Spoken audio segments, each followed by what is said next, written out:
Okay, today we are working on PO7. I can compare and order rational numbers. This one is a little bit easier of an objective for us. We know our symbols. We're just going to review our different symbols. So when we have this symbol over here, it means less than. So the number on the left is less than the number on the right. This would be the opposite, and this is the greater than. So that open side is always open to the bigger number. We look at that first number and we put our symbol showing the open side to the bigger number. And this means equals to. So each number on both sides equal each other. The values are the same. There are some things that you need to try when comparing the values of rational numbers just to make it a little bit easier. First, you want to convert your values to the same form. So if you have decimals and fractions mixed together, make them all fractions or make them all decimals so it's easier to compare them. 2, integers, compare using a number line. So remember, you want to think that positive numbers get bigger and negative numbers get smaller as you go out on that number line. So if a negative number is way out here, it's going to be smaller than a negative number that is closer to 0. Negative numbers we know are always smaller than positive numbers. Fractions.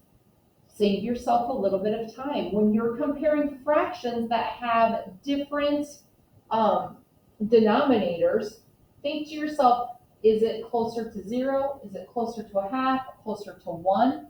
And you can save yourself a little time. We know 7/12 is bigger than a half, which would be 6/12. And 4/11 is smaller than a half, which would be 5.5.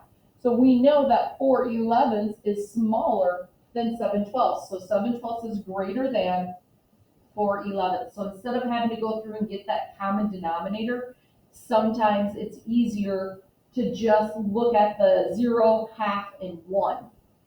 But if you have fractions that are very close to 1 or very close to a half, so if let's say we had 5/6 and 7/8, they are both just 1 away from 1. So we want to be careful, and we don't want to say they're equal to each other because they're not.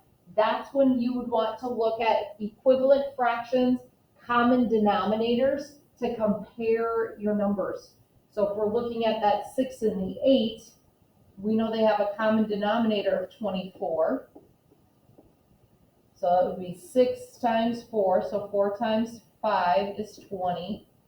And this would be 7 times 3, because 8 times 3 is 24, so 7 times 3 is 21. So they are very close, but that 5/6 is less than 7/8.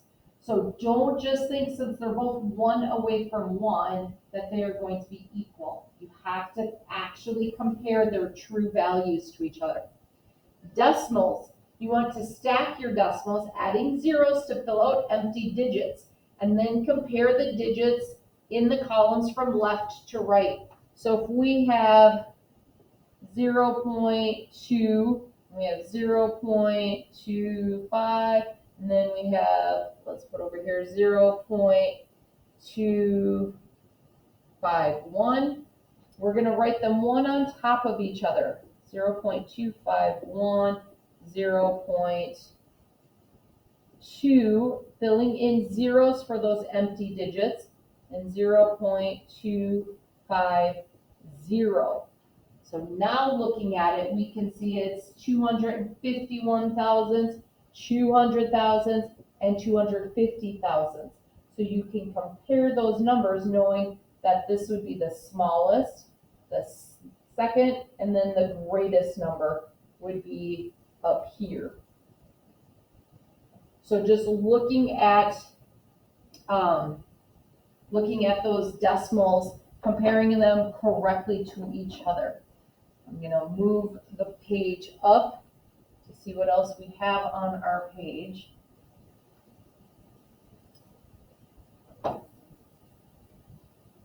So again, there's the warning.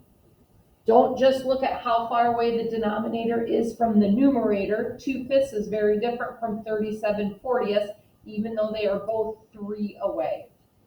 So you're going to work on comparing those integers and then comparing the fractions and the decimals. So this work is due on Monday, October 4th. So I know it's being assigned on a Thursday. It will be due on the Monday.